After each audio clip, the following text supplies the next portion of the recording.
कृष्णा। राधे राधे। सभी भक्तों को सादर प्रणाम। आप सभी भक्तों का दिन मंगलमय हो। भगवान विश्वनाथ की कृपा सदा सर्वदा आप सभी के जीवन पर बनी रहे। भक्तों, आज की इस वीडियो में आप श्रवण करेंगे 17वें अध्याय की कथा।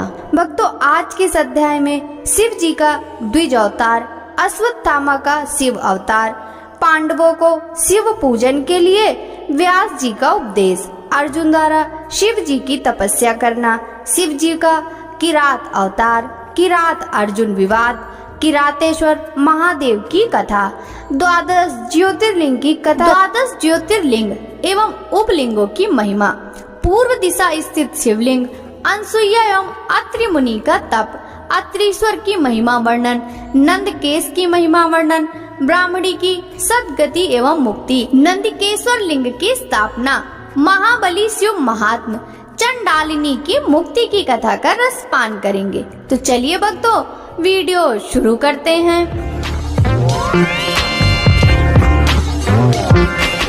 नंदीश्वर बोले, हे सनत कुमार जी, जब देवी मैना और गिरिराज हिमालय ने अपने द्वार पर नट का रूप धारण करके आए शिव जी को अपनी कन्या देने से इनकार कर दिया, तब उन्हें अपनी भूल का एहसास हुआ और वे क्षमा याचना करने हेतु भगवान शिव की भक्ति भाव से आराधना करने लगे। उनकी शिव जी में परम भक्ति स्थापित हो गई। उनकी इस घनिष्ठ भक्ति से देवता चिंतित हो उठे। उन्हें लगा कि यदि गिरिराज ने अपनी भक्ति से प्रसन्न कर शिव जी को अपनी कन्या पार्वती दे दी तो उन्हें भगवान शिव द्वारा निर्वाण प्राप्त हो जाएगा और वे संसार के बंधनों से छूटकर परम शिवलोक को प्राप्त कर लेंगे। गिरिराज हिमालय तो रत्नों का आधार हैं। यदि वे मुक्त हो गए तो पृथ्वी रत्न गर्भा कैसे कहलाएगी। फिर वे तो अपना वर्तमान स्थिर रूप त्याग कर दिव्य रूप को धारण कर लेंगे और शिवलोक के वासी हो जाएंगे। यह सब सोचकर देवताओं को चिंता सताने लगी। वे अपनी समस्या का समाधान करने हेतु देवगुरु बृहस्पति की शरण में गए। वहां जाकर उन्होंने बृहस्पति जी को प्रणाम किया और बोले, हे देवगुरु, आप कोई ऐसा उपाय करें जिससे गिरिराज हिमालय भगवान शिव की भक्ति से विरक्त हो जाएं। आप हिमालय के पास जाकर उनसे शिव जी की निंदा करें। देवराज इंद्र के ऐसे वचन सुनकर देवगुरु बृहस्पति बोले कि मैं परम कल्याणकारी परमेश्वर की निंदा नहीं कर सकता। आप अपना यह कार्य किसी अन्य देवता से पूर्ण कराइए। देवगुरु के इनकार कर देने पर इंद्र सब देवताओं सहित ब्रह्मा जी के पास गए और उनसे हिमालय के घर जाकर भगवान शिव की निंदा करने के लिए कहने लगे। तब ब्रह्मा जी ने भी भक्त वत्सल कल्याणकारी भगवान शिव की निंदा करने से मना कर दिया। यह सुनकर देवराज इंद्र निराश हो गए। तब ब्रह्मा जी ने उनसे कहा कि इंद्र, इस संसार में हर कार्य भगवान शिव की आज्ञा से ही पूर्ण होते हैं। तुम अपने कार्य की सिद्धि हेतु उन्हीं की शरण में जाओ, वे अवश्य ही तुम्हारे हित का कार्य करेंगे। तब ब्रह्मा जी से आज्ञा लेकर देवराज भगवान शिव के पास गए और उनसे सारी बातें कही। उनकी बातें सुनकर कल्याणकारी भगवान शिव ने इंद्र को उनके कार्य की पूर्ति का आश्वासन देकर वहां से विदा किया। देवराज इंद्र के कार्य को पूरा करने के लिए शिव जी ने साधु का वेश धारण किया। उन्होंने हाथ में दंड और छत्र लिया, मस्तक पर तिलक, गले में सालिग्राम और हाथ में स्फटिक की माला ली तथा भगवान श्री हरि विष्णु का नाम जपते हुए गिरिराज हिमालय के दरबार में पहुंच गए। अपने दरबार में आए हुए उन तपस्वी को देखकर हिमालय ने सिंहासन को त्याग दिया और स्वयं उन्हें प्रणाम कर यथा युग आसन देकर उनका परिचय पूछा। तब ब्राह्मण देवता बोले, हे गिरिराज, मैं एक तपस्वी ब्राह्मण हूँ और परोपकार व सेवा के लिए भ्रमण करता रहता हूँ। अपनी दिव्य दृष्टि और योग बल से मुझे ज्ञात हुआ है कि आप अपनी लक्ष्मी स्वरूपा बेटी पार्वती का विवाह शिव जी से करना चाहते हैं, परंतु शायद आप ये नहीं जानते कि शिव जी कुलहीन, बंधु बांधवहीन, आश्रयहीन, एकाकी रहने वाले, कुरूप, निर्गुण, अव्यय, शमशानवासी, गले में सर्प धारण करने वाले, वे सदा अपने शरीर पर चिता की भस्म लपेटे रखते हैं। ऐसे व्यक्ति को अपनी परम गुणी सुंदर कन्या को सौंपना सर्वथा अनुचित है। यह कहकर महान लीलाधारी भगवान शिव साधु रूप में वहीं से चले गए। उनकी बातों का मैना हिमालय पर गहरा प्रभाव पड़ा। वे भगवान शिव की भक्ति से विमुख होकर इस सोच में डूब गए कि आगे क्या करें। इस प्रकार मैंने तुमसे शिव जी के साधु वेशधारी द्विज अवतार का वर्णन किया। नंदीश्वर बोले, हे सर्वज्ञ सनत कुमार जी, देवगुरु बृहस्पति के पुत्र मुनि भारद्वाज हुए और उनके पुत्र के रूप में द्रोण का जन्म हुआ। द्रोण बचपन से ही महान धनुर्धारी, महातेजस्वी और सब अस्त्र शस्त्रों के ज्ञाता थे। यही नहीं, धनुर्वेद और सभी वेदों के महान ज्ञाता थे। इन्हें अपने गुणों के कारण आप कौरवों और पांडवों के आचार्य बने और द्रोणाचार्य इस नाम से प्रसिद्ध हुए। इन्हीं द्रोणाचार्य ने अपने मन में पुत्र की प्राप्ति की कामना को लेकर भगवान शिव की आराधना की और अपनी घोर तपस्या से त्रिलोकीनाथ भगवान शिव को प्रसन्न कर लिया। शिव उन्हें साक्षात दर्शन दिए। शिव जी द्वारा वर मांगने के लिए कहने पर द्रोणाचार्य बोले, हे प्रभु, यदि आप मेरी आराधना से संतुष्ट होकर प्रसन्न हैं तो हे भगवान, मुझे अपने अंश से पैदा होने वाला पुत्र प्रदान कीजिए जो वीर, पराक्रमी और अजेय हो। द्रोणाचार्य को उनका इच्छित वर प्रदान कर शिव जी अंतर ध्यान हो गए। तत्पश्चात मुनि द्रोण प्रसन्नता पूर्वक अपने घर को चल दिए और वहां जाकर उन्होंने अपनी पत्नी को वरदान प्राप्ति के बारे में बताया, जिसे सुनकर उनकी पत्नी बहुत प्रसन्न हुई। निश्चित समय पर मुनि द्रोण की पत्नी ने एक वीर बालक को जन्म दिया, जिसका नाम अश्वत्थामा रखा गया। अश्वत्थामा वीर और पराक्रमी योद्धा हुए और उन्होंने कौरव सेना का मान बढ़ाया। जब कौरव पांडवों का युद्ध हुआ तो अश्वत्थामा के कारण कौरव सेना अजेय हो गई और वह पांडव सेना पर हावी होने लगी। शिव जी के अंश से उत्पन्न होने के कारण ही अश्वत्थामा ने पांडव पुत्र को युद्ध में मार डाला था। यह देखकर अर्जुन बहुत क्रोधित हुए और अपने पुत्रों का नाश करने वाले पर आक्रमण करने लगे। अर्जुन के सारथी के रूप में स्वयं श्री कृष्ण थे। अर्जुन को अपनी ओर आता देखकर अश्वत्थामा ने उन पर ब्रह्मशिर नामक अस्त्र छोड़ दिया, जिससे सारी दिशाएं प्रचंड तेज से प्रकाशित हो उठी। अश्वत्थामा के इस अस्त्र को देख अर्जुन एक पल के लिए विचलित हो गए। उन्होंने श्री कृष्ण से इसका उपाय पूछा। तब श्री कृष्ण बोले, हे अर्जुन, यह बहुत घातक शक्ति है और इससे तुम्हारी रक्षा स्वयं भगवान शिव ही कर सकते हैं। तुम उन्हीं का स्मरण करके इस अस्त्र का नाश करो। तब अर्जुन ने हाथ जोड़कर भगवान शिव के मन में बहुत आराधना और स्तुति की। तत्पश्चात उन्होंने जल को छूकर शैवास्त्र छोड़ा। इसके प्रभाव से अश्वत्थामा द्वारा चलाया गया ब्रह्मशिर अस्त्र शांत हो गया। फिर भगवान श्री कृष्ण ने अर्जुन सहित सब पांडवों को अश्वत्थामा से आशीर्वाद लेने के लिए कहा। श्री कृष्ण की आज्ञा मानते हुए सभी पांडवों ने अश्वत्थामा को प्रणाम किया। तब प्रसन्न होकर अश्वत्थामा ने पांडवों को अनेक वर प्रदान किए और फिर अपने कर्तव्य को निभाते हुए कौरव सेना से मिलकर पुनः पांडव से युद्ध करने लगे। इस प्रकार भगवान शिव ने परम भक्त द्रोण के घर पुत्र के रूप में जन्म लेकर अनेक लीलाएं रची। नंदीश्वर बोले, हे श्रेष्ठ मुनि, जब पांडवों को दुर्योधन ने जुए में हरा दिया था, तब वे वनवास पाकर अपनी पत्नी द्रौपदी सहित द्वैत वन में निवास करने लगे थे। तब एक दिन दुर्योधन ने ऋषि दुर्वासा को उनके शिष्यों सहित पांडवों को कष्ट देने के लिए उनके पास भेजा। दुर्वासा ऋषि अपने 1000 शिष्यों को अपने साथ लेकर पांडव की कुटिया में पहुंच गए और युधिष्ठिर से बोले कि हम स्नान करने जा रहे हैं। इतने में आप हम सबके लिए भोजन का प्रबंध कीजिए और स्वयं चले गए। दुर्वासा ऋषि द्वारा भोजन की व्यवस्था करने की बात सुनकर सब पांडव सोच में डूब गए, क्योंकि उनके पास अन्न नहीं था। तब देवी द्रौपदी ने भगवान श्री कृष्ण का स्मरण किया और वो तुरंत वहां आ गए। वहां उन्होंने पांडव की रसोई में बचे अन्न के एक दाने को खाया और इससे वे स्वयं भी तृप्त हो गए। साथ ही स्नान के लिए दुर्वासा और उनके शिष्यों का भी पेट भर गया और वे वहीं से लौट गए। इस प्रकार श्री कृष्ण ने पांडवों पर आए संकट को दूर कर दिया। फिर पांडवों को भगवान शिव की आराधना करने के लिए कहकर वे स्वयं द्वारिका चले गए। एक दिन जटाजूट धारण किए, गले में रुद्राक्ष की माला और भस्म लगाए, व्यास जी ओम नमः शिवाय पंचाक्षरी मंत्र का जाप करते हुए पांडव की कुटिया में पधारे। व्यास मुनि शिव जी के प्रेम में मग्न तेज पुंज से आलोकित थे। उन्हें पधारा हुआ देखकर पांडव ने उन्हें प्रणाम किया और आसन पर बिठाकर उनकी पूजा अर्चना की। तब महामुनि प्रसन्न होकर बोले, हे पांडवों, तुम सत्य के मार्ग पर चलने वाले हो और सदा ही धर्म का पालन करते हो। महाराज धृतराष्ट्र ने तुम्हारे साथ पक्षपात किया और तुम्हारा राज दुर्योधन ने छल करके तुमसे छीन लिया।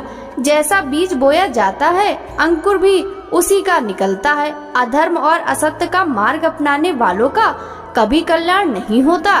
तुम सत्य और धर्म के मार्ग पर चल रहे हो, इसलिए निश्चय ही तुम्हारा कल्याण होगा। महामुनि व्यास के वचनों को सुनकर युधिष्ठिर बोले, हे नाथ, हमारे कष्टों को दूर करने के लिए कोई मार्ग बताइए।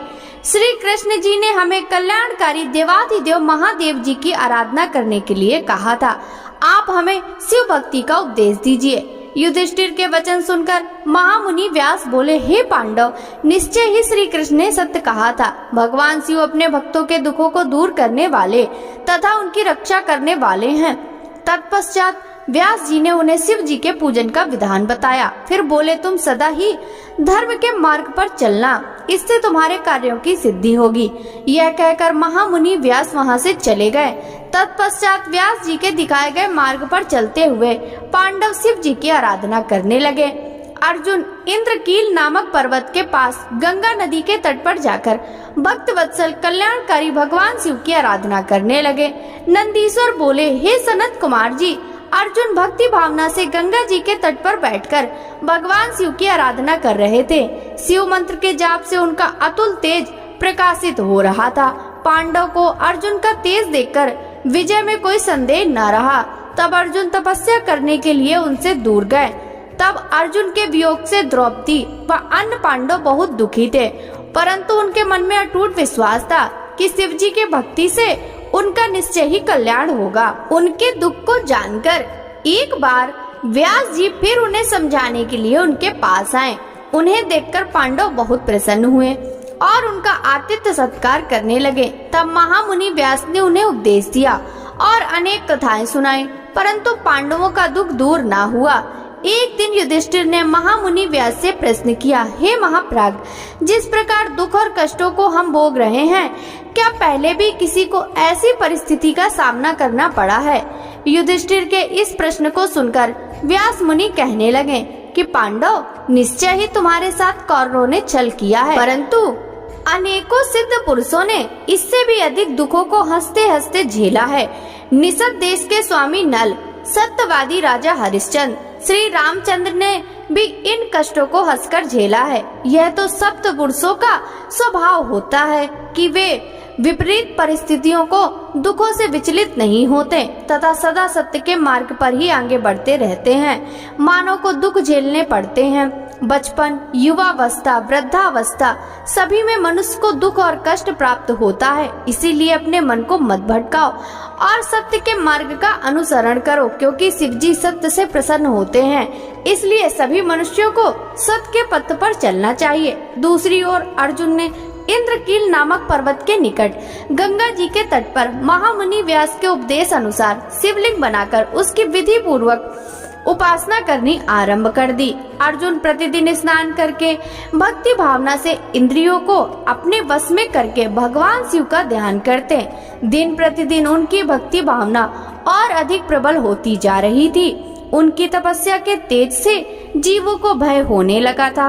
अर्जुन की तपस्या से दग्ध होकर अनेक देवता देवराज इंद्र के पास गए और उनसे बोले कि देवराज, अर्जुन भगवान शिव की घोर तपस्या कर रहा है और उसके तेज से सभी प्राणी दग्ध हो रहे हैं। अर्जुन की तपस्या के विषय में सुनकर इंद्र उनकी परीक्षा लेने के लिए उनके पास गए। इंद्र ने ब्राह्मण का रूप धारण किया और अर्जुन के पास जाकर पूछने लगे कि तुम इतनी छोटी सी उम्र में तपस्या क्यों कर रहे हो? तुम मुक्ति चाहते हो या विजय के लिए तपस्या कर रहे हो? परंतु इंद्र तो मोक्ष के स्थान पर सुख प्रदान करते हैं। इंद्रदेव के वचनों को सुनकर अर्जुन को क्रोध आ गया और वे बोले, हे मुनि, आप यहाँ क्यों पधारे हैं? और इस प्रकार के प्रश्नों से मेरी तपस्या में क्यों व्यवधान डाल रहे हैं? मैं शिव जी की आराधना कर रहा हूँ। तब इंद्रदेव ने ब्राह्मण वेश त्याग कर अपने वास्तविक रूप के दर्शन अर्जुन को दिए। इंद्रदेव को अपने सामने पाकर अर्जुन को लज्जा का अनुभव हुआ कि मैंने इंद्र से अपशब्द कहे। उन्होंने देवराज इंद्र से क्षमा याचना की।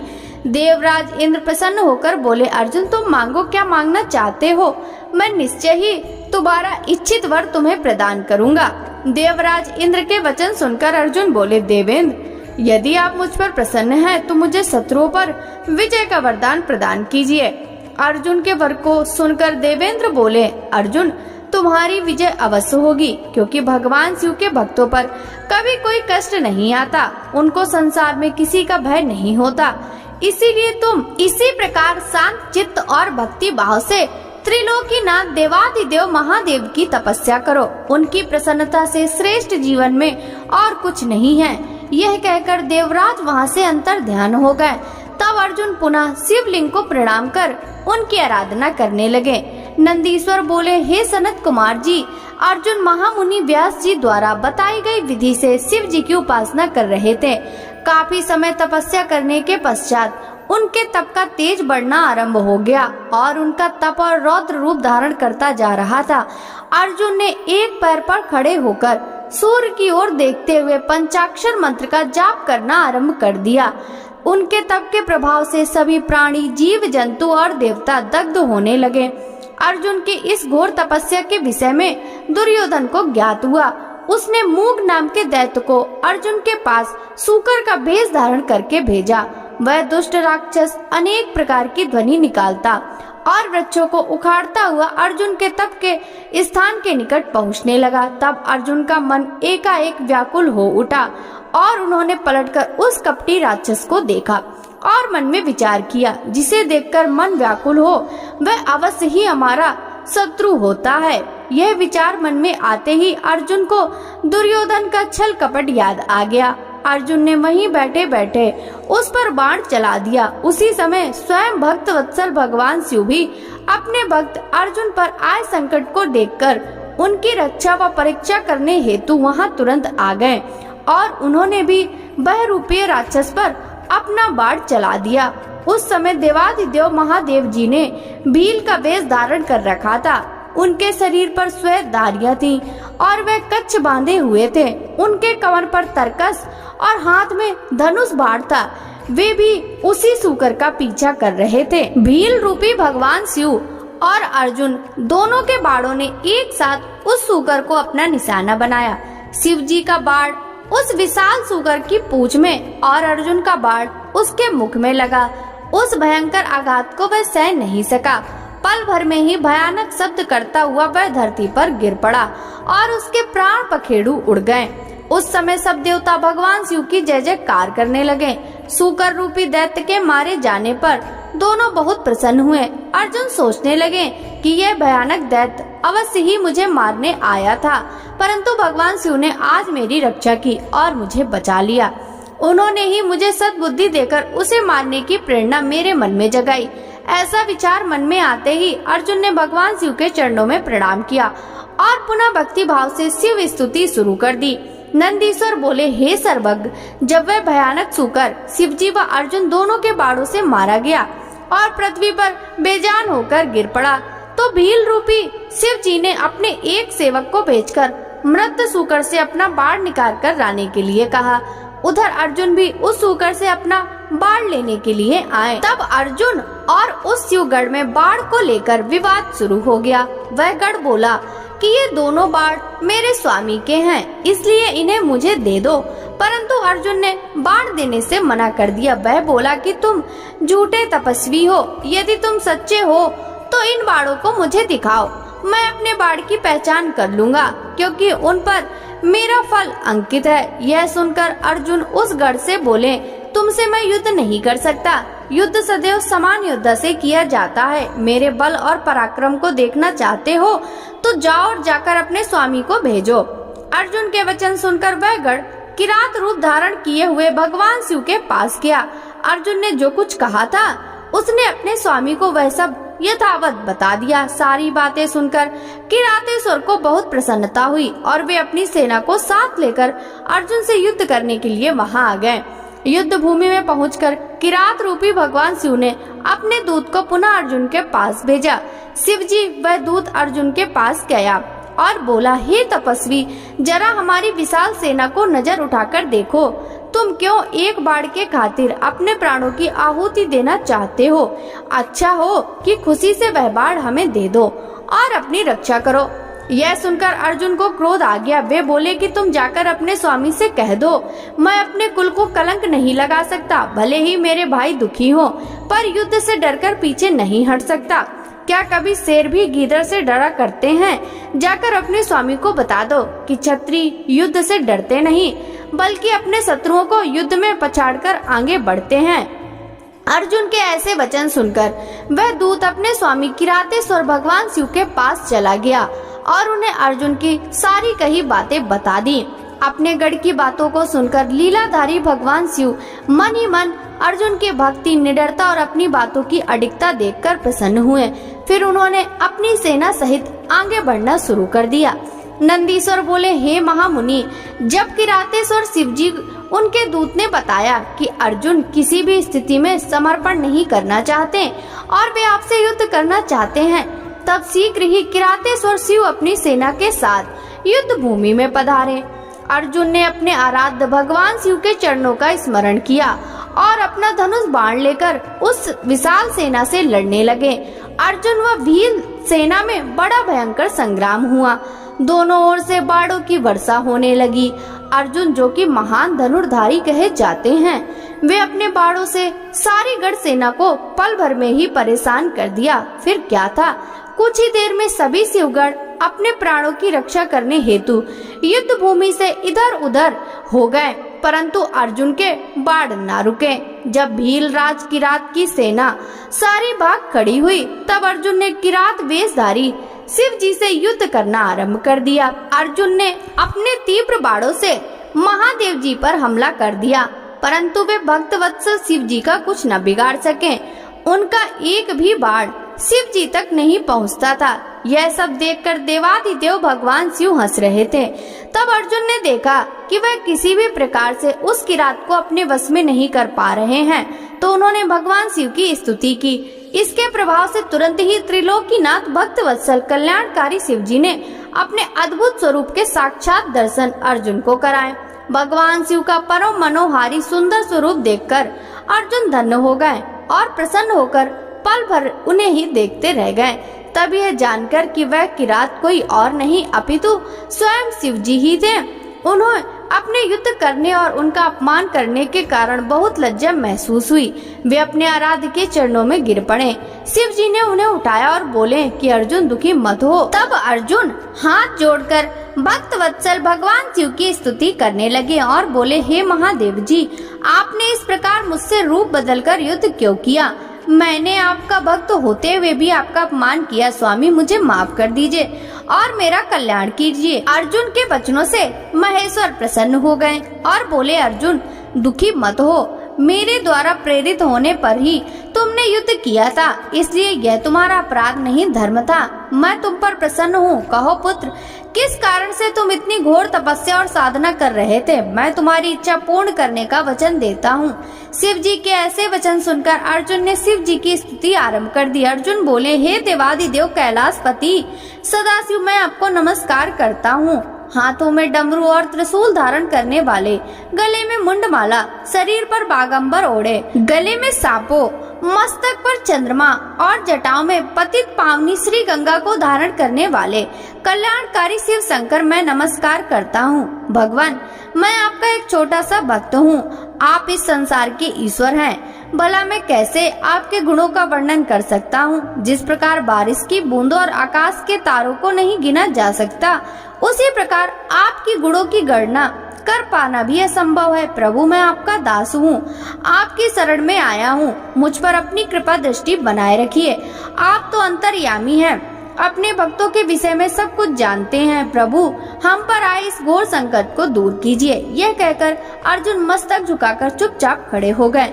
अपने भक्त की स्तुति से हर्षित हो शिवजी बोले, हे अर्जुन, अपनी सारी चिंताएं त्याग दो, तुम्हारे कुल का कल्याण अवश्य होगा, तुम्हें सब कुछ मिल जाएगा, थोड़ा धैर्य रखो। यह कह शिव जी ने अर्जुन को अमोघ पाशुपत अस्त्र प्रदान किया। फिर अर्जुन को युद्ध में विजय पाने और शत्रुओं का नाश करने का वर प्रदान किया। साथ ही शिव जी ने उनकी सहायता हेतु श्री कृष्ण जी को भी सहयोग करने के लिए कहा। तत्पश्चात अर्जुन को आशीर्वाद देकर शिव जी वहाँ से अंतर ध्यान हो गए।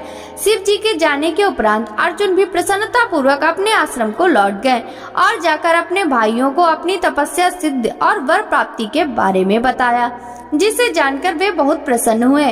अर्जुन की तपस्या पूर्ण होने के विषय में जानकर श्री कृष्ण उनसे मिलने आए और बोले, इसीलिए ही मैंने कहा था कि शिव भक्ति सभी कष्टों को दूर करने वाली है। मुने, इस प्रकार मैंने आपको शिव जी के किरात अवतार का वर्णन सुनाया। यह सब कामनाओं को पूर्ण करने वाला है।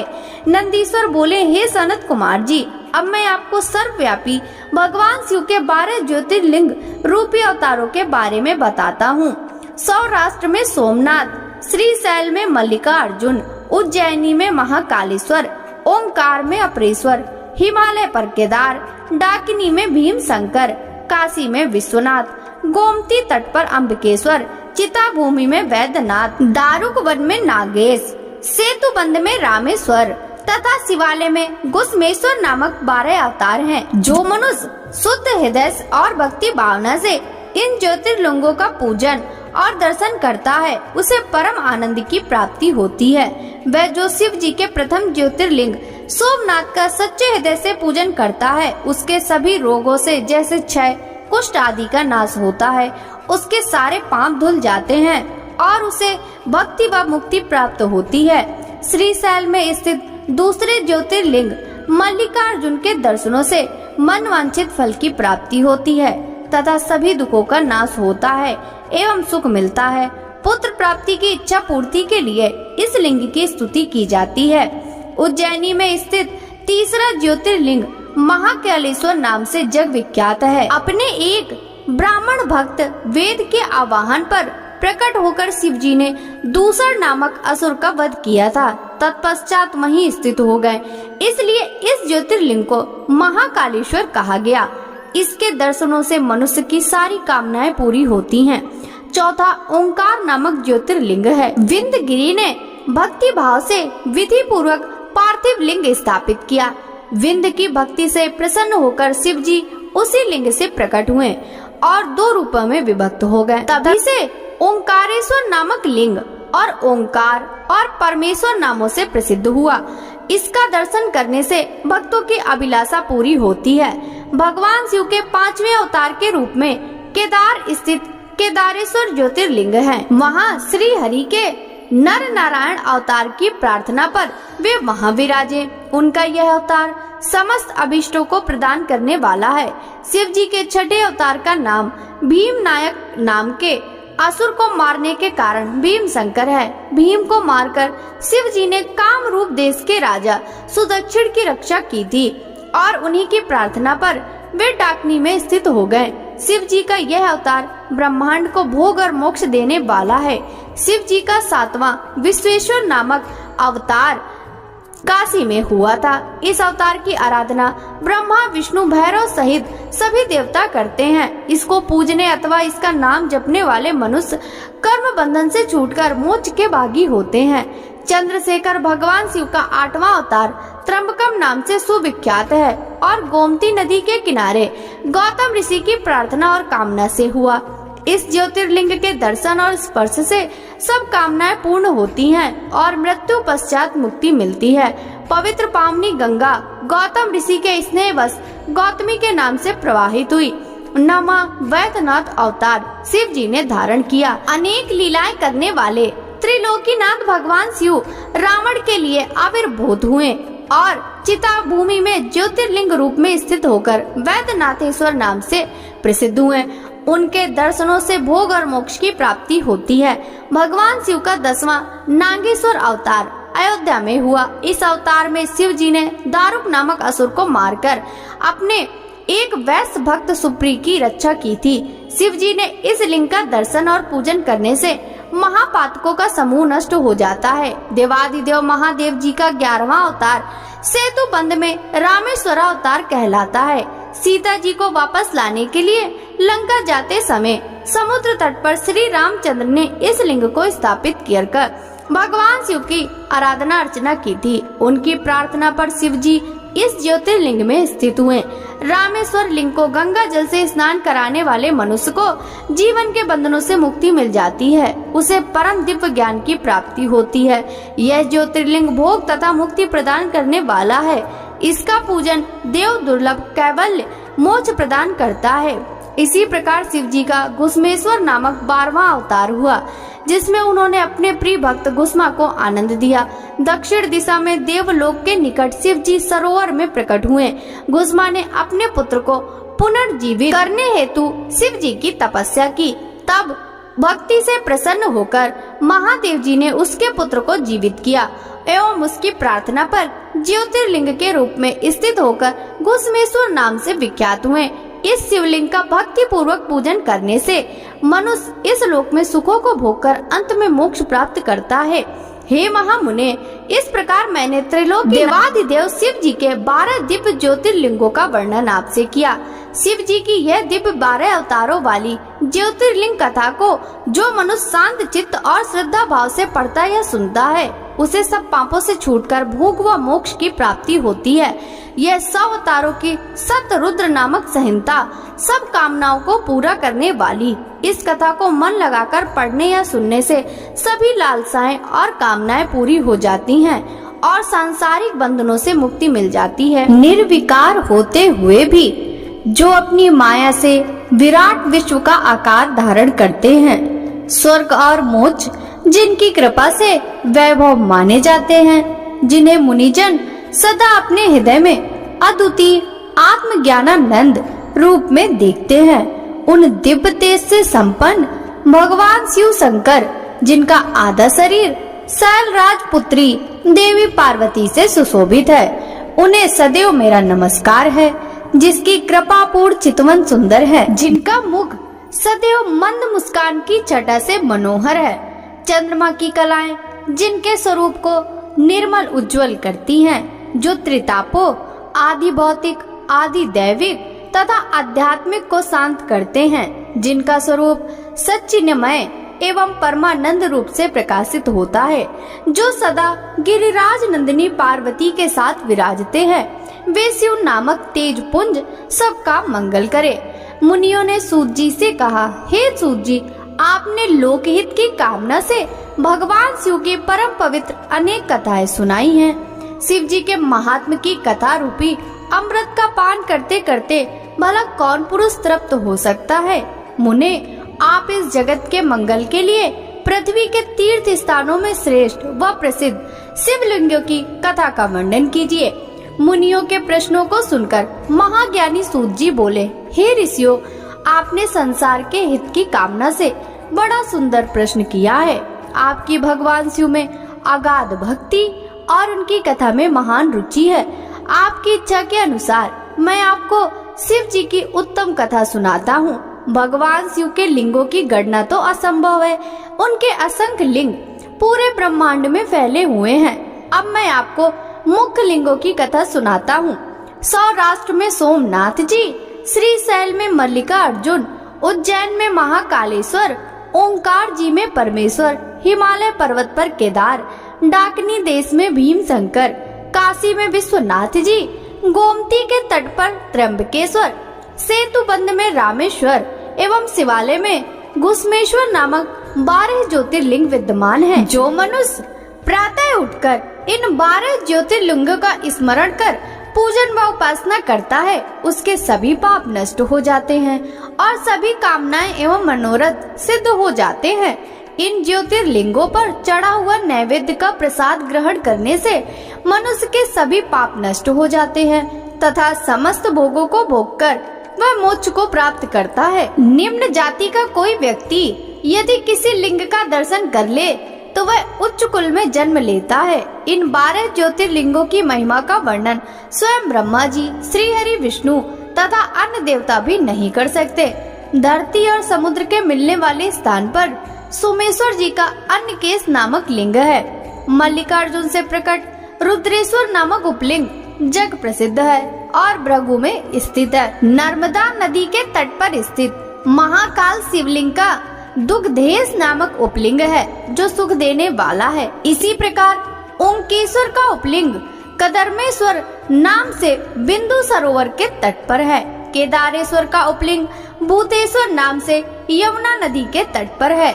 यह पापों का नाश करता है। भीमेश्वर उपलिंग भीम शंकर नामक ज्योतिर्लिंग का है और सह पर्वत पर स्थित है। नागेश्वर का उपलिंग मल्लिका सरस्वती तट पर भूतेश्वर नाम से स्थित है और रामेश्वर में गुस्मेश्वर लिंग के उपलिंग के रूप में व्याघ्रेश्वर लिंग स्थित है। इस प्रकार मैंने आपको 12 ज्योतिर्लिंगों और उपलिंगों के बारे में बताया। इनके दर्शनों से समस्त मनोरथ सिद्ध होते हैं। सूत जी बोले, हे ऋषियों, पतित पावनी भागीरथी श्री गंगा जी के तट पर मुक्तिदात्री काशी नगरी स्थित है जिसमें भगवान शिव निवास करते हैं। यहीं पर कृतिका बासेश्वर शिवलिंग स्थित है जो सब भक्तों की कामनाओं को पूर्ण कर उन्हें मुक्ति प्रदान करता है। यहीं तिल, भांडेश्वर, दशाश्वमेध, गंगा सागर, संगमेश्वर आदि अनेक शिवलिंग स्थित है। कौशिकी नदी के पास भूतेश्वर और नारीश्वर लिंग स्थित है। उत्तर प्रदेश में स्थित नाथेश्वर एवं दूतेश्वर नामक लिंग सभी मनोरथ को पूर्ण करने वाले हैं। ऋषि दधीची के युद्ध स्थल पर श्रृंगेश्वर, वैद्यनाथ पर जपेश्वर, गोपेश्वर, रंगेश्वर, रामेश्वर, नागेश, कामेश, वितलेश, व्यासेश्वर, सुकेश, भांडेश्वर, हंकारेश, सुरोचन, भूतेश्वर, संगमेश नामक सभी लिंग सब प्राणियों के पापों का नाश करने वाले हैं। इसी प्रकार तृप्तका नदी के किनारे कुमारेश्वर, सिद्धेश्वर, सैनेश, रामेश्वर, कुंभेश, नदीश्वर, पुंजेश आदि शिवलिंग स्थित है।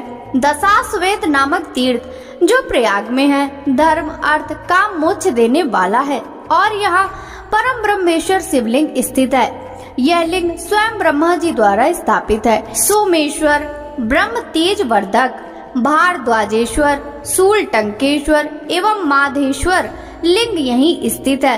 रघुवंशियों की नगरी अयोध्या में नागेश शिवलिंग स्थित है जो भक्तों को सुख देने वाला तथा अभीष्ट को पूर्ण करने वाला है। इसी नगरी में भुवनेश व लोकेश नामक महाशिवलिंग स्थित हैं।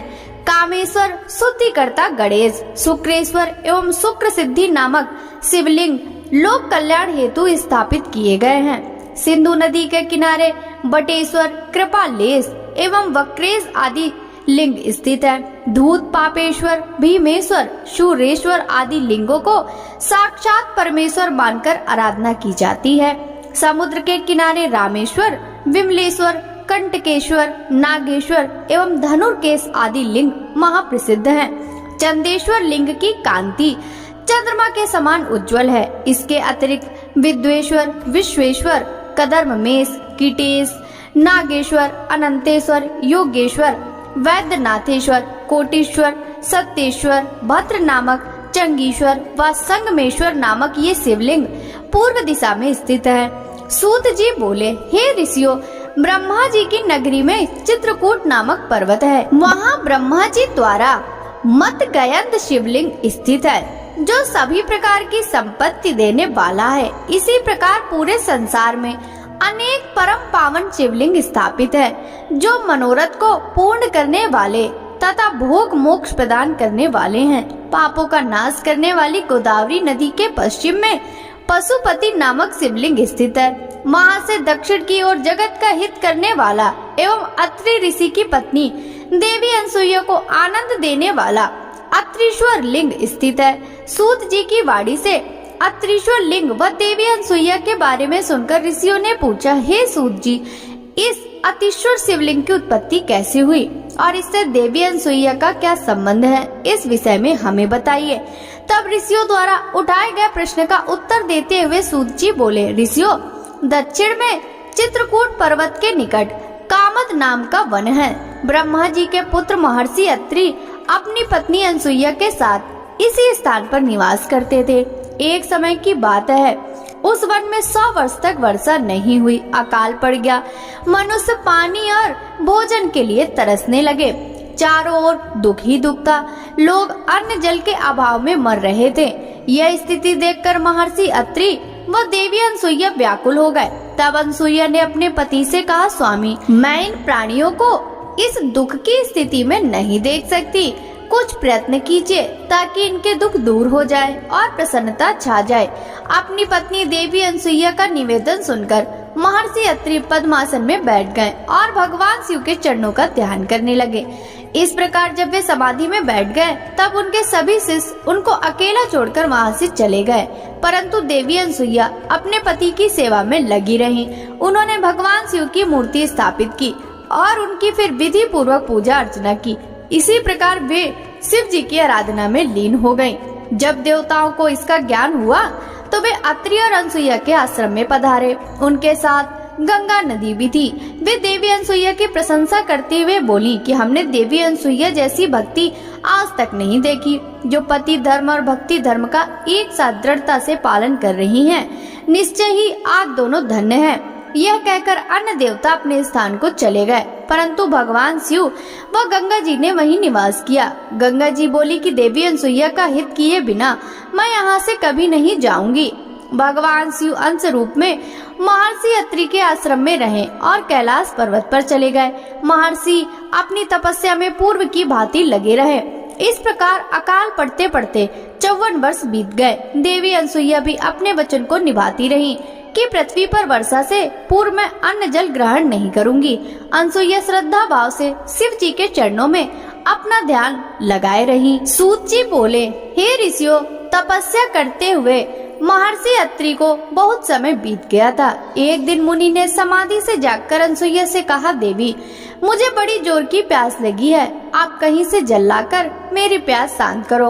अपने पति की आज्ञा का पालन करते हुए अनसुईया ने हाथ में कमंडल लिया और पानी लाने के लिए चल दी। साध्वी अनसुईया पानी की तलाश में इधर उधर घूम रही थी। यह देखकर स्वयं गंगा जी देवी अनसुईया के सामने आकर बोली, देवी, आप इस समय कहाँ जा रही हैं? तब उनका ऐसा प्रश्न सुनकर देवी अनसुईया ने गंगा जी से पूछा, भगवती, आप कौन हैं और कहाँ से आ रही हैं? अनसुईया के प्रश्न का उत्तर देते हुए गंगा जी ने कहा, हे देवी, मैं गंगा हूँ और आपके पतिव्रत धर्म और शिव पूजन से प्रसन्न होकर यहाँ आई हूँ। मैं आपकी कर्तव्य निष्ठा से बहुत प्रसन्न हूँ। मांगो, क्या मांगना चाहती हो? मैं अवश्य ही तुम्हारी इच्छित वस्तु तुम्हें प्रदान करूंगी। गंगा जी के ऐसे वचन सुनकर देवी अनसुईया ने हाथ जोड़कर विनम्रता से गंगा जी से कहा, हे माता, यदि आप मुझ पर प्रसन्न हैं तो कृपा कर मेरे इस कमंडल को जल से भर दे। मेरे पति प्यासे हैं, मैं उनकी प्यास बुझाना चाहती हूँ। तब देवी गंगा बोली, पति परायणे, आप पृथ्वी में एक गड्ढा खोदिए, मैं यहाँ विराजमान हो जाऊंगी। तब तुम पानी से कमंडल भर लेना। गंगा जी के आदेशानुसार देवी अनसुईया ने गड्ढा खोद दिया। फिर गंगा जी उस गड्ढे में समा गई। वह गड्ढा जल से भर गया। यह दृश्य देखकर देवी अनसुईया बहुत प्रसन्न हुई। उन्होंने अपना कमंडल जल से भर लिया और बोली, हे भगवती पतित पावनी गंगे, यदि आप मुझ पर प्रसन्न हैं तो कृपा करके इसी प्रकार इस गड्ढे में निवास कीजिए। जब तक मेरे पति यहाँ आकर आपका दर्शन न कर लें, आप यहीं पर स्थित रहिए। यह कहकर अनसुईया जल से भरा कमंडल लेकर आश्रम में लौट आई। वहाँ आकर उन्होंने अपने पति अत्रि को जल पिलाया। उस मधुर शीतल जल को पीकर महर्षि तृप्त हो गए। जब उन्होंने अपने आसपास देखा तो उन्हें सूखे फल फूलहीन वृक्ष देखकर ज्ञात हो गया कि अभी तक वर्षा नहीं हुई। तब उन्होंने आश्चर्य पूर्वक अपनी पत्नी से पूछा, देवी, अब तक वर्षा नहीं हुई तो यह शीतल जल कहाँ से आया? अपने पति के वचन सुनकर अनसुईया ने अपने पति से कहा, हमारी शिव आराधना व आपकी तपस्या से प्रसन्न होकर स्वयं गंगा जी यहाँ पधारी हैं और हमारे आश्रम की शोभा बढ़ा रही हैं। यह बताकर अनसुईया अपने पति को साथ लेकर गंगा जी के पास गयी। वहाँ महर्षि अत्रि ने सपत्नीक श्री गंगा जी की स्तुति करना आरंभ कर दिया। तत्पश्चात गंगा स्नान करके संध्या वंदन किया। तब गंगा जी ने दोनों पति पत्नी से वहाँ से जाने की आज्ञा मांगी। तब महर्षि अत्रि बोले, हे पतित पावनी गंगा, यदि आप हम पर प्रसन्न हैं तो कृपा कर सदा के लिए इसी तपोवन में निवास करें। माते यहाँ विराज कर हमें कृतार्थ करें। अनसुईया और महर्षि अत्रि की प्रार्थना सुनकर श्री गंगा जी ने कहा, अनसुईये, यदि तुम 1 वर्ष तक शिव जी की पूजा और पति सेवा का फल मुझे दे दो तो मैं देवताओं और ऋषि मुनियों के हित के लिए यहाँ निवास करूंगी। तब जगत के कल्याण के लिए देवी अनसुईया ने 1 वर्ष की तपस्या का पुण्य गंगा जी को अर्पित कर दिया। यह देखकर त्रिलोकीनाथ भगवान शिव तुरंत उस पर पार्थिव लिंग से प्रकट हो गए। शिव जी के साक्षात दर्शन पाकर पति पत्नी बहुत प्रसन्न हुए और हाथ जोड़कर शिव जी की स्तुति करने लगे। यह देखकर शिव जी बोले, साध्वी अनसुईये, मैं आपके लोक हित के इस कर्म से बहुत प्रसन्न हूँ। मांगो, क्या मांगना चाहती हो, मैं तुम्हें तुम्हारी इच्छित वस्तु अवश्य प्रदान करूँगा। तब पति पत्नी ने भगवान शिव के दर्शन किए एवं उनका विधि विधान से पूजन किया। भगवान शिव के बार बार पूछने पर अनसुईया एवं महर्षि अत्रि बोले, हे कृपा निधान देवादिदेव भगवान शिव, यदि आप हम पर प्रसन्न हैं तो आप देवी पार्वती सहित यहाँ निवास करें, ताकि यहाँ वर्षा हो, अन्न उत्पन्न हो और सभी प्राणियों का कल्याण हो। तब उनकी बात सुनकर भगवान शिव बोले, हे अनसुईये व मुनि अत्रि, आप जैसा चाहते हैं वैसा ही होगा। यह कहकर भगवान शिव पार्थिव लिंग में समा गए और अत्रिश्वर नाम से प्रसिद्ध हुए। पतित पावनी श्री गंगा जी भी मंदाकिनी नाम से विख्यात होकर उस कुंड में सदा के लिए स्थापित हो गई। फिर महर्षि अत्रि का वह आश्रम पुनः पहले की भांति हरा भरा हो गया। सूत जी बोले, हे ऋषियों, कालंजर नामक पर्वत पर श्री नीलकंठेश्वर शिवलिंग स्थित है। यह भक्तों के लिए कल्याणकारी है। वहीं एक सुंदर कुंड है, जो मनुष्य उस कुंड में स्नान करता है उसके सभी पाप नष्ट हो जाते हैं और उसे मुक्ति मिल जाती है। रेवा नदी के किनारे असंख्य लिंग हैं जो अमोघ फल देने वाले हैं। इनकी महिमा अनंत है। मैं आपको भगवान शिव के लिंगों की महिमा के बारे में बताता हूँ। आरतीश्वर नामक ज्योतिर्लिंग पापों का नाश करने वाला है। यहीं पर परमेश्वर व सिद्धेश्वर नामक लिंग भी हैं। रेवा नदी के किनारे रामेश्वर, कुमारेश्वर, पुंडरीश्वर, मंडलेश्वर एवं तीसरेश्वर नामक शिवलिंग हैं। इनके दर्शनों से भक्तों के सभी पापों का नाश हो जाता है। नर्मदा नदी के किनारे स्थित धुंधेश्वर, सालेश्वर, कुंभेश्वर, सोमेश्वर, नीलकंठेश्वर, मंगलेश्वर व नंदिकेश्वर नामक शिवलिंग सभी कामनाओं को पूरा करने वाले तथा मुक्ति प्रदान करने वाले हैं। ऋषियों ने कहा, हे सूत जी, अब आप हम पर कृपा करके हमें नंदकेश्वर लिंग की महिमा के बारे में बताइए। ऋषियों का अनुरोध मानकर सूत जी ने नंदकेश लिंग की महिमा के विषय में बताना शुरू किया। वे बोले, रेवा नदी के किनारे कर्णी नामक नगरी है। उस नगरी में एक ब्राह्मण अपनी पत्नी और 2 पुत्रों के साथ रहते हैं। जब वे वृद्ध हो गए तब ब्राह्मण अपने परिवार को वहीं छोड़कर स्वयं शिव नगरी काशी चले गए। कुछ समय पश्चात वहाँ पर उनकी मृत्यु हो गई। जब ब्राह्मणी और उसके पुत्रों की इसकी सूचना मिली तो उन्होंने काशी जाकर ब्राह्मण की अंत्येष्टि एवं अन्य संस्कार किए। तत्पश्चात वे वापस घर लौट गए। कुछ समय बाद ब्राह्मणी का भी अंत समय निकट आ गया। वह बीमार रहने लगी थी। तब उसने अपने पुत्रों को बुलाकर उन्हें अपनी अंतिम इच्छा बताई। ब्राह्मणी बोली, पुत्रों, मेरी मृत्यु के पश्चात मेरी अस्थियों को गंगा जी में प्रवाहित करना तथा मेरा पिंडदान एवं श्राद्ध काशी में ही करना। पुत्रों ने उनकी इच्छा पूरी करने का वचन दिया। जैसे ही बड़ा पुत्र सुवाद माता के लिए पानी लेने गया, उसने प्राण त्याग दिए। अपनी माता की आखिरी इच्छा पूर्ण करने हेतु सुवाद ने उसकी अस्थियों को काशी ले जाने का निश्चय किया। उसे 20 योजन का मार्ग तय करना था। रास्ते में ही रात गिर गई। तब सुवाद ने एक ब्राह्मण के यहाँ रात गुजारने का फैसला किया। उस ब्राह्मण के घर रुककर सुवाद भगवान शिव का पूजन करने के पश्चात वहीं पर विश्राम करने लगा। तभी वहाँ से एक अद्भुत बात दिखाई दी। सूत जी बोले, हे ऋषियों, जिस ब्राह्मण के घर में सुवाद ठहरा था वह सुबह शाम दोनों समय अपनी गायों का दूध निकाला करता था। आज भी उसने अपनी स्त्री से कहा कि बर्तन दे दो, मैं दूध निकालता हूँ। तब उसकी पत्नी ने दूध का पात्र दे दिया और बछड़े को खोलकर गाय के पास भेज दिया। परंतु बछड़े ने जैसे ही थोड़ा सा दूध पिया, उसे तुरंत गाय के पास से हटा दिया गया। माँ के पास से हटा देने पर बछड़ा उछलने लगा, जिससे ब्राह्मण के पैर में ठोकर लग गई। क्रोधित होकर ब्राह्मण ने बछड़े को बहुत पीटा और गाय का दूध निकाल लिया। गाय दुखी होकर रोने लगी कि अपने बच्चे को दूध भी नहीं पिला सकती। मैं अपने बच्चे को पिटते हुए देखती रही, परंतु उसकी कोई मदद नहीं कर सकी। तब बछड़ा अपनी माता को समझाने लगा कि माता तुम धैर्य रखो, जो जैसा करता है वह उसी का फल भी भोगता है। अपने बछड़े की ज्ञान भरी बातें सुनकर गाय बोली, मैं जानती हूँ कि तुम सही कह रहे हो, परंतु अपने पुत्र की दुर्दशा मुझसे देखी नहीं जाती। मुझे उस ब्राह्मण को दंड देना ही होगा, क्योंकि यदि मैं कुछ नहीं करूँगी तो यही सब बार बार होगा। तब बछड़ा अपनी माता से बोला, माँ, यदि आप ब्राह्मण को मारोगी तो आपको ब्रह्म हत्या का पाप लगेगा। अपने पुत्र की ऐसी बातें सुनकर गाय ने कहा, पुत्र तुम ठीक कह रहे हो, परंतु गाय को सताने का दंड ब्राह्मण को अवश्य मिलना चाहिए। बाकी रही ब्रह्म हत्या, उसके पाप को मिटाने का मैं उपाय जानती हूँ। यह कहकर गाय चुप हो गई। गाय और बछड़े की ये बातें सुआद ने सुन ली थी। यह सब सुनकर उसने सोचा कि मैं अपनी माँ की अस्थियां लेकर काशी जा रहा हूँ, परंतु मैं यह भी देखना चाहता हूँ कि गाय ब्रह्म हत्या के पाप से कैसे मुक्त होती है और अपना बदला कैसे लेती है। प्रातः काल होने पर सुआद वहाँ का दृश्य देखने लगा। उस दिन ब्राह्मण ने अपने पुत्र से दूध निकालने के लिए कहा। उसके पुत्र ने भी गाय के बछड़े को पीटना शुरू कर दिया, जिससे गाय को क्रोध आ गया और उसने अपने सींगों का प्रहार लड़के की बगल में कर दिया। यह देखकर ब्राह्मण ब्राह्मणी दोनों दौड़ते हुए अपने पुत्र के पास आए, परंतु कुछ ही देर में उनके पुत्र के प्राण पखेरु उड़ गए। तब हाहाकार मच गया, सब रोने लगे।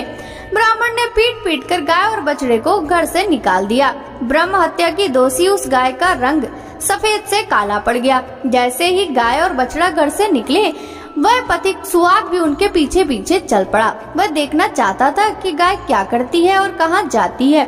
चलते चलते वे नर्मदा नदी के किनारे पहुँचे, जहाँ पर पहले से ही नंदिकेश्वर महादेव विराजमान थे। गाय ने नर्मदा नदी में 3 गोते लगाए तो उसका काला रंग पुनः सफेद हो गया। यह देखकर सुआद को बड़ा आश्चर्य हुआ। गाय वहाँ से निकलकर कहीं अन्यत्र चली गई। तब नर्मदा को प्रणाम कर ब्राह्मणी पुत्र सुआद ने भी नदी में स्नान किया। फिर नंदिकेश्वर का विधि पूर्वक पूजन करने के पश्चात वह काशी को चल पड़ा। रास्ते में सुआद को एक युवती दिखाई दी, जिसने सुंदर वस्त्र व अलंकार धारण किए हुए थे। उसने सुआद से पूछा, हे ब्राह्मण देवता, आप इस प्रकार प्रसन्न होकर कहाँ से आ रहे हैं और कहाँ जा रहे हैं? तब सुआद ने कहा, उस युवती को सारी बातें बता दी और कहा, मैं अपनी माँ की आज्ञा को पूर्ण करने हेतु उनकी अस्थियां काशी ले जा रहा हूँ। तब यह सुनकर वह युवती बोली, ब्राह्मण, तुम बहुत भोले भाले हो। यह तीर्थ अत्यंत पवित्र है। प्रति वर्ष वैशाख शुक्ल पक्ष की सप्तमी के दिन नर्मदा की पवित्र धारा में स्वयं गंगा जी आती हैं। आज वही शुभ दिन है, इसलिए तुम अपनी माता की अस्थियों को यहीं प्रवाहित कर दो। यह कहकर वह युवती अंतर ध्यान हो गई। सुआद पुनः नर्मदा की ओर लौट आया तथा उसकी पवित्र धारा में सुआद ने अपनी माता की अस्थियां प्रवाहित कर दी। तभी उसे एक दिव्य दृश्य दिखाई दिया। उसकी माता दिव्य देह धारण किए शिवलोक को जा रही थी और उसे आशीर्वाद देते हुए कह रही थी कि तुम धन्य हो, तुमने अपनी माता को सद्गति प्रदान की है। पुत्र को आशीर्वाद देते हुए ब्राह्मणी शिवलोक को चली गई। यह कथा सुनकर ऋषियों ने सूत जी से पूछा, हे भगवान सूत जी, वैशाख शुक्ल पक्ष की सप्तमी को गंगा जी नर्मदा नदी में क्यों आती हैं? वहाँ भगवान शिव का ज्योतिर्लिंग नंदिकेश्वर कैसे स्थापित हुआ? कृपा कर हमारी इस जिज्ञासा को शांत कीजिए। ऋषियों के प्रश्न को सुनकर सूत जी बोले, एक बार की बात है, नर्मदा नदी के किनारे ऋषिका नाम की एक विधवा ब्राह्मणी रहा करती थी। तरुणावस्था में उसका पति पूर्व जन्म के पापों के कारण चल बसा था। तभी से ऋषिका भगवान शिव के चरणों का ध्यान करने लगी तथा उसने अपना सारा जीवन शिव जी के पूजन, ध्यान और व्रत में लगा दिया। उसने एक पार्थिव लिंग स्थापित किया और महादेव जी की कठोर तपस्या करनी आरंभ कर दी। एक दिन एक बलवान मायावी राक्षस घूमता हुआ उस स्थान पर आ गया और बाल विधवा तपस्वी को देखकर उस पर मोहित हो गया, परंतु वह ब्राह्मणी अपनी आराधना में ही लगी रही। तब वह उसे डरा धमकाकर पाने की कोशिश करने लगा। तब ऋषिका डरकर शिव जी की मूर्ति से चिपककर रोने लगी और शिव जी से रक्षा करने हेतु प्रार्थना करने लगी। भक्त वत्सल भगवान शिव तुरंत अपने भक्त की रक्षा के लिए उस ज्योतिर्लिंग में प्रकट हुए और उस पापी राक्षस को भस्म कर दिया। फिर उस ब्राह्मणी से बोले, ब्राह्मणी, मैं तुम्हारी तपस्या से बहुत प्रसन्न हूँ, वर मांगो।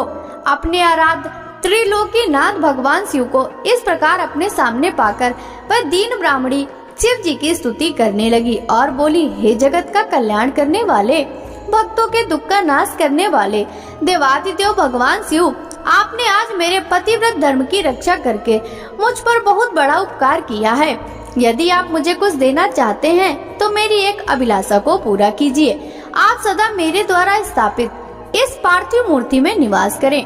ऋषिका के वचनों को सुनकर शिव जी प्रसन्नता पूर्वक उस लिंग में समा गए। उस समय आकाश से फूलों की वर्षा होने लगी। सारे देवता शिव जी की प्रशंसा करते हुए वहां आ गए। उसी समय पतित पावनी श्री गंगा जी भी वहां आई और उस ब्राह्मणी से बोली, कल्याणी, जहां भगवान शिव का निवास होता है वहां मेरा आगमन अवश्य होता है। इसलिए वैशाख में शुक्ल पक्ष की 7वीं तिथि को मेरा यहाँ आगमन होगा। ऋषियों उसी दिन से उस पार्थिव लिंग का नाम नंदिकेश्वर हुआ और उसमें भगवान शिव का वास हुआ। और गंगा जी भी प्रत्येक वैशाख शुक्ल पक्ष 7वीं को वहां आने लगी। यह दिव्य तीर्थ पापों का निवारण करने वाला है। इस पवित्र कुंड में स्नान करने से सभी पाप नष्ट हो जाते हैं और मनुष्य को शिव पद की प्राप्ति होती है। सूत जी बोले, हे ऋषियों, पश्चिम दिशा में कपिला नामक नगरी में कालनेश्वर नामक शिवलिंग है, जिसके दर्शन से सभी पापों से मुक्ति मिल जाती है। पश्चिमी समुद्र पर सिद्धेश्वर शिवलिंग है, जो सभी कामनाओं को पूरा करने वाला।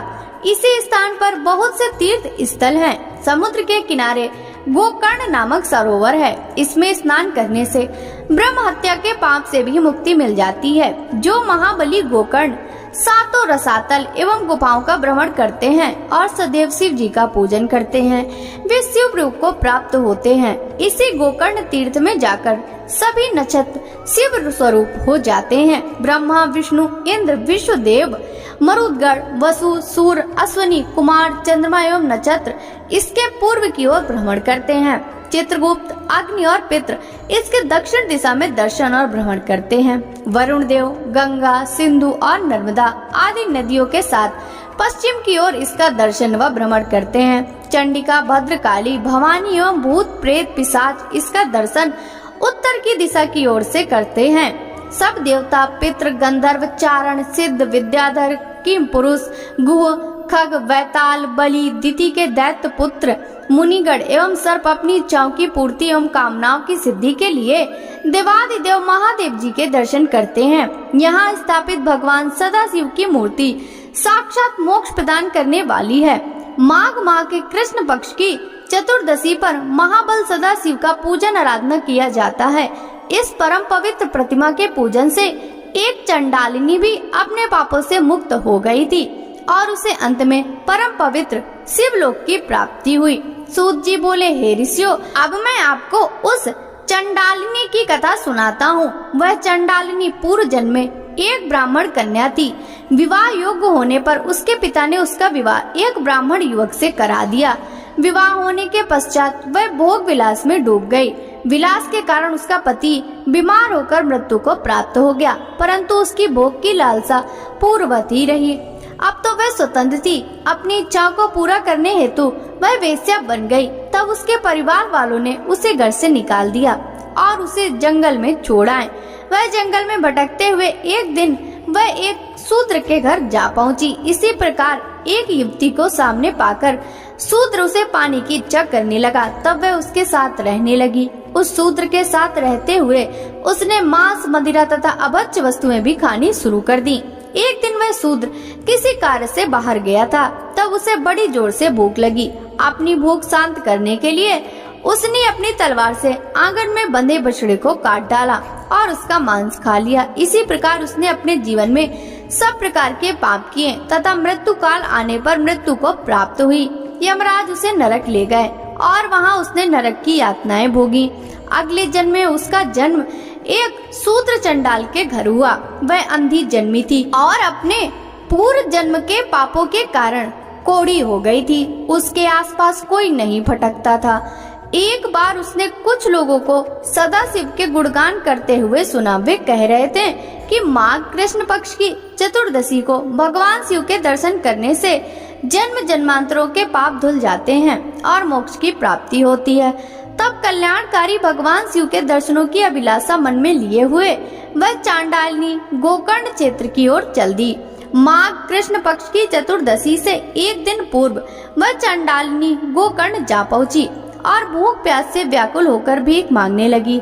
जब वह एक बनिए के दरवाजे पर भीख मांग रही थी तो बनिए ने उसकी झोली में बैल के गले की मंजरी डाल दी। तब उस भिखारी ने उसे छूकर देखा, तब उस मंजरी को उठाकर फेंक दिया। सौभाग्यवश वह मंजरी शिवलिंग पर जा गिरी। उस चांडालिनी के सारे पाप उस मंजरी के शिवलिंग पर चढ़ते ही नष्ट हो गए। अगले दिन चतुर्दशी पर उसने कुछ न खाया और इस प्रकार उसका निराहार व्रत हो गया। भूख के मारे पूरी रात जागी, इसलिए जागरण का फल भी उसे मिल गया। भगवान शिव अपने भक्तों पर सदा अपनी कृपा दृष्टि रखते हैं। उन्होंने उस गरीब चंडालिनी के सभी पापों को नष्ट कर दिया और उसकी इच्छा से उसकी मृत्यु हो गई। उसे शिवलोक ले जाने के लिए विमान आया। उस दिव्य विमान से वह सदा के लिए सद्गति पाकर शिवलोक को चली गई। हे ऋषियों, इस प्रकार अज्ञानता व भूलवश किया गया भगवान शिव का दर्शन व पूजन भी भगवान शिव को प्रसन्न करता है और भक्तों को मोक्ष प्रदान करता है। भक्तों, आगे की कथा का वृतांत हम कल के अध्याय में श्रवण करेंगे। शिव महापुराण की यह कथा यदि आपको अच्छी लगी हो तो इस वीडियो को लाइक कर ज्यादा से ज्यादा भक्तों के साथ शेयर कीजिएगा, जिससे भगवान शिव की कृपा दृष्टि सदा सर्वदा सभी पर बनी रहे। साथ ही वीडियो के कमेंट बॉक्स में हर हर महादेव जरूर लिखिएगा। आपसे मिलते हैं शिव महापुराण के अगले अध्याय की कथा के साथ। सभी भक्तों को हरे कृष्णा, राधे राधे, हर हर महादेव।